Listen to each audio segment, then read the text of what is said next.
Okay guys, I got a special one for you today. You know, in all my videos, I'm always saying there is no get rich quick way to do this. There's only the slow and steady wins the race. I'm always saying these gurus out there selling you the get rich quick courses, they're just making money selling the courses, that there's no actual way to get rich.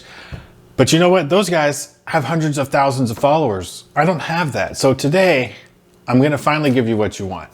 I'm going to tell you the fastest way to reach financial independence, to retire early, or reach recreational employment, whatever path you want to be on. I think the recreational employment path is better. But today I'm going to give you guys what you want. Everybody just seems to want someone to tell them exactly how to do it, and I'm going to do that in this video. Shut up and sit down.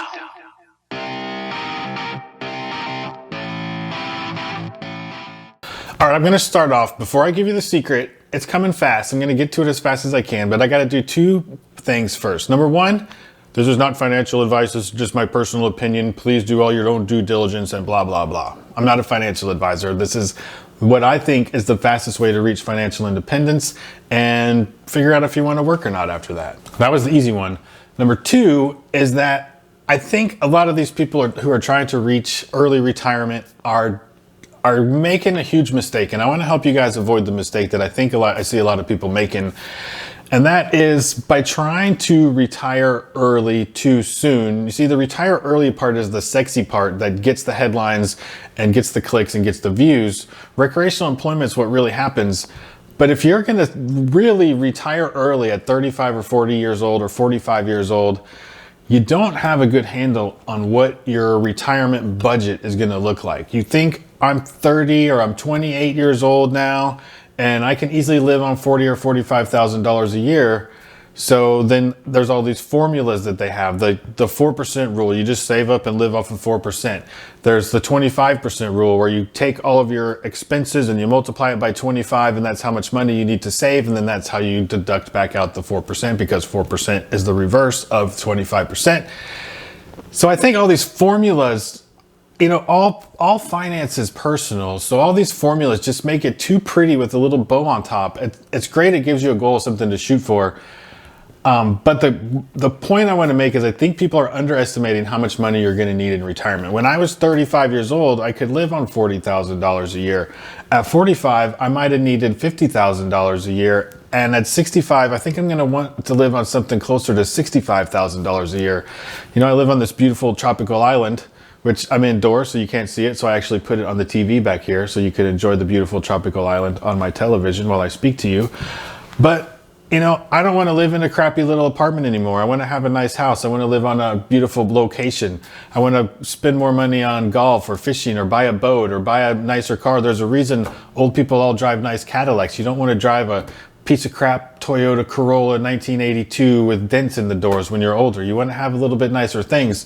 So don't underestimate how much money you're going to need in retirement. I can hear everybody moaning and groaning. Oh my gosh, well then how do we know how much if we don't just have the 25% and the 4% rule? How do we know what to do? Well, my friends, I have invented a new formula for you. If you're under 40, just take that 25% rule and add another 35% on top of it. And if you're over 40, maybe add another 15% to it. So maybe if you think it's gonna cost you $50,000 to live in retirement, or now or whenever, so you multiply that by 25%, you get $1,250,000. Let's say maybe you're 32 years old. So now let's add another 35% on top of that. And that's $1,687,500. So what did that add? That added an extra $437,500 to what you're gonna need to save if you're doing this through stock investing. And it added an extra you went from 50,000 to 67,500. So it added an extra 17,500 per year in income that you have to get to if you're gonna do this through real estate. Whenever I see people talking about the FIRE movement or retiring early, 95% of the time, they're always talking about how to save and invest your way to early retirement. You know, save $1 million and invest it into ETFs or index funds and live off $40,000 a year. There's so many holes in that program that nobody talks about. That's pre-tax money. If you're going to put that into an index fund instead of a 401k, that's pre-tax dollars.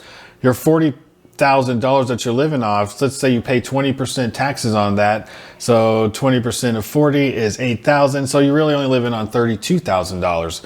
So that's one problem with that little formula that they have. But the main problem is, how do you save $1 million or $2 million or $2.5 million if you're just an average person? If you're a regular wage earner, it's almost impossible to save that money. So I'm going to use some numbers, and we're going to look at the difference of how long it will take to save and invest your way to retiring early versus buying real estate and retiring early, creating the rental income from rental properties versus the income from your investments. Okay, let's start with the stock side, because I'm just going to interchange stocks, ETFs, index funds. Let's just call that investing in the stock market. So it's pretty quick and easy. Let's pop in an investment calculator. Just Google investment calculator and you'll find one of these same dealios here where you can play around with the numbers. Okay, so if we want to use that same example and you want to get $1.25 million into your retirement savings account, investment account, so you can live off of that $50,000, let's see how long it takes through investing in stocks. Okay, I'll pop in this investment calculator here so you can follow along with me. Okay, so let's just start at $0, and let's say that you're able to save $2,000 a month. That's $24,000 per year. Let's say that you're earning a 9% return. Don't start arguing with me about the market returns and average of this or that. We already know we're at 7% inflation right now, and Vanguard and everyone else are predicting returns to start to go down over the next couple of years. So let's just use 9 as a nice conservative number. That way, if you're living off of 4% and you're earning 9, your money's still growing at 5% to hopefully keep up with inflation. Hopefully inflation numbers come back down off of this 7% mark. But I'm using 9, just follow along with me. And if you want to run the numbers, you can use this calculator to run your own numbers. But it's going to take 20 years of investing $2,000 a month at a 9% return to get you to $1,227,842.87. So if you started when you're 25 years old, by the time you're 45 years old, this is where you could be. I know it's going to be a little bit more difficult to maybe save $2,000 a month when you're 25. And it's going to be a little bit easier to save $2,000 a month by the time you're 45. So maybe you could save more in the end. But because of the way compound interest works, it's going to maybe take longer because you're weighting more of this in the beginning. So play around with the numbers a little bit. But just to make nice, round, easy numbers, it's going to take 20 years from 25 to 45 to save $1.25 million. To do it from the real estate side, we're going to look at how long it takes to get to the $50,000 of income, rather than how much money we need to save to get to that point. I'm going to assume, for the sake of this argument, that we're still able to save $2,000 a month, the same as we were in the investment route. Okay, I went and looked up a couple of articles so that I could try to make my data as fair as I could for this little scenario. So I've got an article here from the Wall Street Journal that shows that the median existing home price, existing means not new construction, it means buying a previously owned house. The median existing home price in 2021 rose to $346,900. We're just going to use round numbers. So I'm going to say the average price of a house in America in 2021 was $350,000. So we're going to use that for my example. The way I'm going to set this up is that you're buying your first house. You're going to use a low down payment loan program like FHA, where you can put 3% down on the house. So for this first house, we're going to buy a $350,000 property. We're going to assume that you're somewhere where you can buy a duplex for that price, and we're going to house hack it, where not where you're renting out rooms in the house you live in. You're still going to have your own house, but you're going to rent out the other side of the duplex, because I think that's the smartest way to get into the real estate market. So year one, you buy a $350,000 house, you put 3% down, that's $10,500. And then we're going to assume that you're going to pay another $5,000 in closing costs on top of that. So it's going to cost you $15,500 to get into your first property.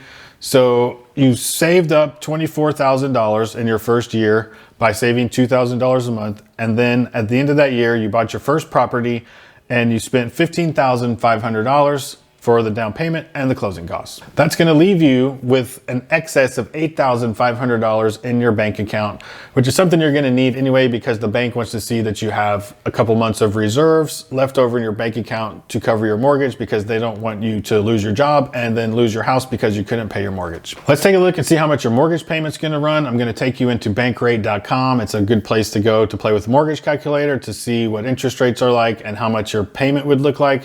So I'm going to enter in a $350,000 purchase price with 3% down and interest rate of 3.65%. I'm not going to get into a debate about what rates are going to do in the future. That gives you a mortgage payment of $1,849 per month. And let's assume you can get $1,500 a month rent out of the other side of the duplex. So that means you're going to be paying $350 a month on your mortgage. I'm going to assume you're paying somewhere between $1,000 and $1,500 a month to rent a house before you bought this house. We're just going to assume where you live, $1,500 is the average rental amount. That's what we're getting next door for the duplex, the other side. So if you were paying $1,350 a month and now you're only paying $350 a month, you're saving an extra $1,000. So now on top of the $2,000 a month you were already saving, now by somebody paying half of your mortgage payment or 3/4 of your mortgage payment, you're able to save an extra $1,000 a month. All right, if you can save $3,000 a month now, at the end of the next year, you're going to have $36,000 in your bank account, plus the $8,500 that you had left over from last year because you didn't use all of it to buy the first house. So now you've got $44,500 in your bank account. Now we're going to buy the same house. We're going to assume real estate keeps appreciating at 10% per year. So the $350,000 house you bought last year is going to cost $385,000 this year. You could probably move into the new house and do another 3% down loan, but I want to try to get a little bit of equity built up in these houses. So in house number 2, we're going to put 10% down on that house. So that's going to be, what I say, $38,500. Plus, we're going to assume your closing costs are still going to run you about $5,000. So you're going to spend $43,500 to put 10% down plus your closing costs on your second duplex. So our $385,000 house with 10% down, let's say the rate goes up to 4% now, it's going to give you a payment of $1,973. Let's just round that up to $2,000. So it's been a year. Let's say we're able to get a little bit more rent out of this house. And this one, let's say we're going to get $1,650, so we'll get $3,300 a month rent out of this house. So your rent is going to be $39,600. Your mortgage payment at $2,000 a month is going to run $24,000, which gives you a net profit of $15,600. I know this doesn't take into account vacancies and repairs and reserve accounts and all the things that you need. We're working through some basic numbers here, guys. So just take a look at these numbers. So you're making $15,000 a year off of this duplex that you bought. You're living in the other duplex for $300 a month and you're saving $3,000 a month. You add all that up, now you're saving about $51,000 per year to buy the next property. So we can keep putting a little bit more down on the next house, because if it goes up another 10%, next year it's going to cost like $423,000. So if we do this, we can just sort of extrapolate the numbers out from here. So $15,000 per house times 5 houses is $75,000 of income per year, which you got there basically in 6 years. If you have 5 houses producing income, plus you buy a house for yourself, that's going to take you about 6 years to get there in this example. So in our stock investing example, it took us 20 years to get to the point where we had $50,000 of income coming in per year off of that investment. And with this real estate example, it took us 6 years to get to the place where we have $75,000 a year coming in.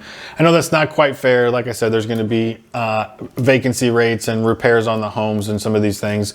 So even if you take 20% off of that, was 20%, 7,500, 15,000, may put you at about $60,000. So you're still better off with the real estate route as far as income coming in than you would be the other route. So what I'm starting to do now that I've got to a place where I've got about $75,000 a year of income coming in from my real estate, I'm taking the profits from that and I'm starting to put it into ETFs and index funds and investing it into the stock market, because I want to have both of them. I think the fastest way to do it is buying the real estate. And then once you get to your goal, your FIRE goal, your retire early goal, your recreational employment goal, then start taking the extra money and putting it into the stock market. So what do you guys think? Disagree with me? Agree with me? Think that real estate's a better plan? It's sort of everybody's in one camp or the other. So let me know in the comments down below if you're trying to retire early through stocks or through real estate, and if you think one's better than the other and why, or if I missed something, or if you have questions, let me know in the comments down below. And I hope this was helpful. Hit that like button down there if it was. And if you haven't subscribed, what are you waiting for? Do it. See you in the next video.